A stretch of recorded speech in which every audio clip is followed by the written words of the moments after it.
մի հին ասացված կար ցարական Ռուսաստանի ժամանակ, ուրեմն հերական ասացված կար, հերան գնում է անդոտ նման բան է, էլի, գնում է անձնագիր է ստանում, ասում է, որ գրած է անձնագրի մեջ, որ ինքը ռուս է, եւ ինքը հպարտանում է, որ քանի որ ինքը անձնագրով ռուս է, իրեն արդեն բաները ոստիկանները կամ ազգայնականները չեն ծեծելու իրեն, եւ գնում է հպարտանում է հերական շրջապատի մեջ, ասում է, տեսեք, ես արդեն ստացել եմ ռուսի անձնագիր եւ փրկվել եմ։ Իրեն հեգնանքով ծիծաղով ասում են, գիտեք ինչ ասում են, ծեծում են ոչ թե անձնագրով, բայց ծեծում են մռութը տեսնելով։ Այսինքն կարևոր կո մռութը հերական է, ավտոմատ կապ չի դու։ Քո անձնագրով ռուս ես, անգլիացի ես, թե ֆրանսիացի ես, միևնույն։ Այսինքն սպանում են, ձերբակալում են զուտ նրա համար, որ դու ընդդիմություն ես։ Օրինակ մեր գործընկերը քիչ առաջ գրել է, ասում է, որ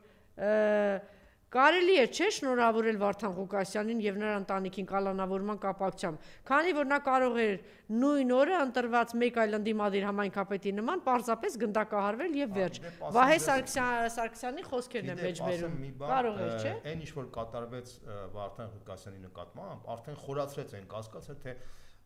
ինչ էր կանգնած Վալոդիա Գրիգորյանի սպանության հետևում։ Այսինքն կարելի ասել, որ ըստ էության այս իշխանությունը ինչ որ հիմա կատարում է, արդեն իրեն բացահայտում է, վառում է կոպիտ ասած, որ ինքը գալիք համապետական ընտրությունների շեմին խորը վախի մեջ է, շատ խորը վախի մեջ է, ինքը շատ լավ հասկանում է, թե ինչ մեծ հարված եղավ Գյումրիում եւ Փարաքյանում։ Ես հիմա ուզեմ այդ մի քանի դետալ բացեմ, եթե Միջև այդ ես մի բանի հետ ձեզ կամաց համաձայնում եմ, որտեղ մենք շատ հաճախ պարոն Բոզոյանի հետ վիճում ենք, այդ ցուցադրեք։ Իսկապես ես մի առիթով ասել եմ, որ երբ որ հայելու առաջ հաղորդաշարն էի անում Կենտրոն հեռուստաընկերությամբ, մի օր խոստովանեցի, ասեցի, ես ինչ խելոք ա մեր հեռուստադիտողը։ Գիտեք, չէ, ինձ մոտենում էին եւ այնպիսի դիտողություններ էին անում, սովորական մարդիկ։ Ասում են, ինձ թվում է, թե այդ մենակ ես հասկացա ինչ տեղի ունեցավ կամ ինչ։ Հիմա դուք որ շատ հաճախ ասում եք, մեր ժողովուրդը մեղավոր չէ, մեր ժողովուրդը իմաստուն եւ խելոք ինչեր է հասկանում։ Երեք ես լսում եմ սովորական հայ կանայ քաղաքացիներ Գյումրիում ոնց են մեկնաբանում ինչի մեջ են եւ ինչ է տեղի ունենում։ Ես մա մենք միասին կլսենք, այո։ Այո։ Հա, տեսեք։ Ոստիկանները լծված են, տեսեք յոն։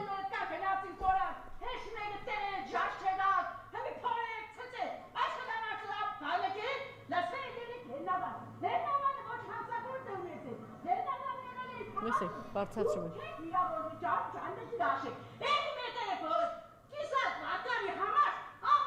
Ճիշտ է ասում, մի քաղաքապետի համար 40 դիվիզիա, տեսեք ինչ ճիշտ անում։ Ասում։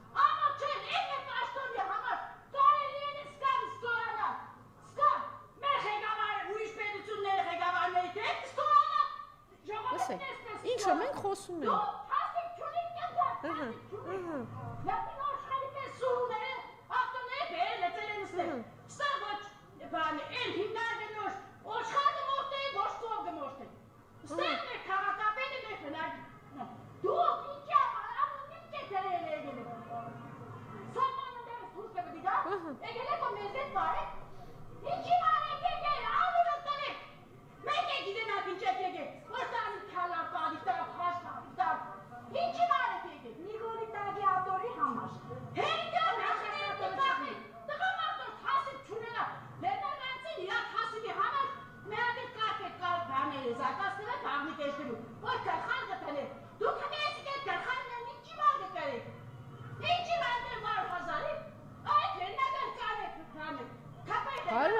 Ճիշտ է ասում։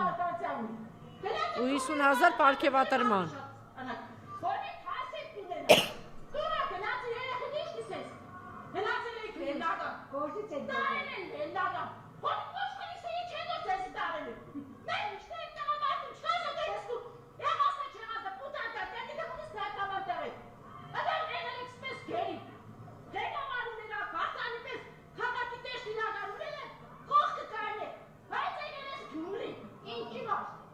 Մյուս գնաչ խոսքն է դրեք, գնահատական չէ քաղաքացու, այսպես միջև էր գնահատումը եւ մյուսն է շատ կարճ։ Ես ուզում եմ որ տեսնեք, էլի ժողովրդի, տեսեք, սովորական կին է։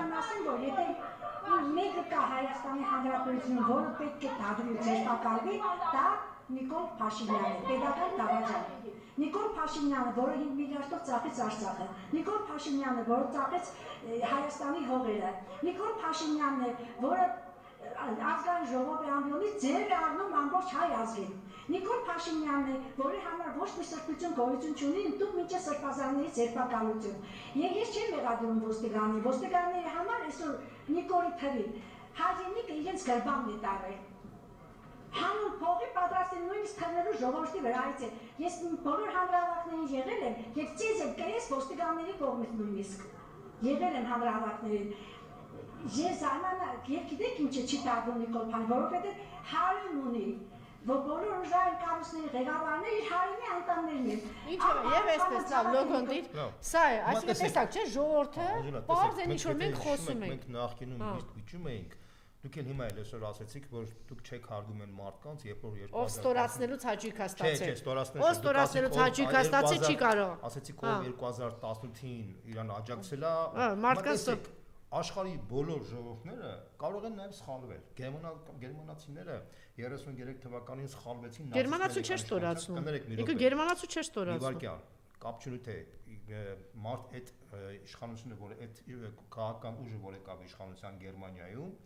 որի արդյունքում պատերազմ եղավ եւ պատերազմի արդյունքում մոտավորապես 10 միլիոն գերմանացի կոտորվեց եւ 60 միլիոն մարդ կոտորվեց։ Այսինքն նացիստները իր ժողովրդի համար հսկայական մեծ վնաս տվեցին, բայց այդ ժողովուրդը սխալվեց։ Ժողովուրդները կարող են սխալվել եւ այդ սխալված ժողովրդին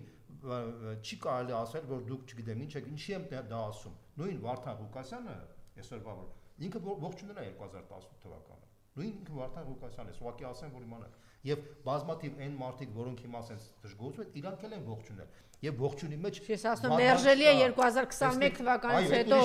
Ես ասում ով որ 21 թվականից հետո շարունակել է մնալ։ Ես ասում իմ համար անհասկանալի է, բայց 21-ից հետո դա արդեն չգիտեմ ինչ է։ Բոլոր ժողովուրդները ուզում են այդ հասկացանք, անցնենք բարեկեցիկ կյանք ապրել եւ բոլոր ժողովուրդները կարող են նաեւ սխալվել։ Ինչպես որ սխալվեց վրացի ժողովուրդը, ադրբեջանցիները սխալվեցին ժամանակին, ուկրաինացիները սխալվել են հայտարարություն։ Մարդը 21 թվականից հետո էր կանգնել, դա 21 թվականը ուրիշ բան է։ Այդպես ասում 18 թվականի մասին։ Այսինքն ուզում եմ ասեմ հետեւյալը, որ մարդիկ կարող են սխալվել եւ միանշանակ համաձայն են, որ մարդը սխալը ինքը կարող է ընկալել եւ ընդունում է այդ սխալը եւ ինքը փոխում է եւ այդ ընկալումն էլ կա։ Մեր ժողովրդի մեծ մասը, շող մեծամասը, մոտավորապես 80-85%-ը այսպես է մտածում այսօրվա դրությամբ։ Մենք ենք ուսումնասիրում, մենք ամենօրյա ռեժիմում մարդկանց հետ աշխատում ենք, 85%-ը։ Ես էլ ասում եմ Գյումրիում է երկու կարևոր բան առանձնացնում են, ասում են, դե ինչ չգիտեմ չեմ ասում։ Մեր ժողովրդի որակն ու մակարդակը այդ իմաստով շատ ավելի բարձր է, քան նույն չեմ ուզում շատ ուրիշ ազգերի մասին ասեմ, բայց մնացածների մասին։ Ես օրինակ նույն բերեմ, ասենք նույն ամերիկացիները։ Տեսեք Ամերիկայում գնաց ընտրություն, չէ՞, անցյալ տարի, չէ՞։ Այդ ընտրության մեջ փաստացի կար ընտրություն Տրամպի եւ Բայդենի միջեւ։ Բայդենը կիսամեռած մարդ էր, համաձայն եք սրա։ Կիսամեռած մարդուն, որը Բրեժնևին նման էր, բաստորեն ժողովրդի համենակ կեսը գնաց իրան ձեն տվեց, չնայած թե ինքը պարտվեց։ Հիմա կարանք ասենք, որ ամերիկացիները անգլագետ են, իհարկե չի կարելի տենց ասել։ Այսինքն շատ կարևոր է, որ մենք հասկանանք, որ ընդհանրապես ժողովուրդը մեծամասամբ եթե ինչ-որ տեղ սխալվում է, ապա դրա մեղավորությունը քաղաքական վեհնախավին անելու։ Բայց ժողովուրդը կարճ ժամանակ հետո ինքը գիտակցում է իր սխալը եւ ինքը հասկանում է, որ այս իմաստով պետք է փոփոխություն։ Հիմա մեր ժողովրդի ճնշող մեծամասնությունը այդ փոփոխության պահանջում է։ Չէ, նաեւ պիտի ժողովրդին ասել, որ դու քո տեղում դու պատասխանատու ես։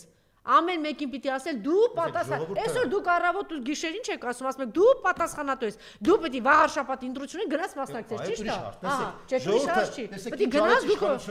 Գյումրիում այս տարվա գարնանը 17000 ձեն 90% հավաքել է վարչական ռեսուրս 90%-ը Չէ, ձայն չի ունեցել Փարիզ բունի մաստով մինչև ընտրությունները պետական մակարդակով կաշառք էր բաժանում տարբեր մարդկանց ինչ-որ բաներ էր տալիս խոստումներ էր տալիս կամ պրակտիկորեն ասենք ով գալիս էր բաց տալիս էր որ ինքը հավաքել ձանը բայց ինքը պարտվեց ինչի որտեվ ժողովուրդը հասկանում էր այդ ամեն ինչը ժողովուրդը գնաց իր դեմ քվարկեց 17000 ձեն հավաքելով բայց մարդիկ ինտուիտիվ հասկացան որ իրենց ճակատագիրը իրենք պետք է որոշեն, այլ ոչ թե ընտրական շարքը։ Հասկանում ես։ Հիմա նույն բանը կատարվեց Փարաքյարում։ Նույն բանը կատարվեց Փարաքյարում։ Իրանք այդ նույն բանը կատարեցին, հիմա պատկերացրեք այդ հսկայական վարչական ռեսուրսի արդյունքում չստացվեց։ Հետևանքները, հա, Փարաքյարում էս արեցին, Գյումրիում ստորացնելով տարան հետևանքները սրա։ Հիմա տեսեք, Փարաքյարում եւ Գյումրիում իրանք ամբողջ պետությունից են, չէ՞, հավաքում կուտակում, որ հիմա ամբողջ Հայաստանում եք ընտրությունների ժամանակ այդ ռեսուրսը չունեն իրանք այլևս, որտեղ խոմ չեն կարող բանը տիեզերքից բերել այդ ռեսուրսը, Հայաստանից չէ պետք է այդ ամեն ինչ հավաքեն, չունեն, այսինքն իրանք հասկացել են, որ ընտրություններով իրանք դատապարտված են, որտեղ ժողովրդի 90%-ը սենց է մտածում։ Կարող է մեկը ձեն տա այս ընդդիմադրին, մյուսը տա այն ընդդիմադրին, բայց մեծ հաշվով իրենք արդեն չունեն այդ ձենը, իրենք արդեն վախի մեջ են ապրում։ Քանի որ վախի մեջ են ապրում, իրանք ինչ պետք է անեն։ Իրանք պետք է ամեն ինչ անեն,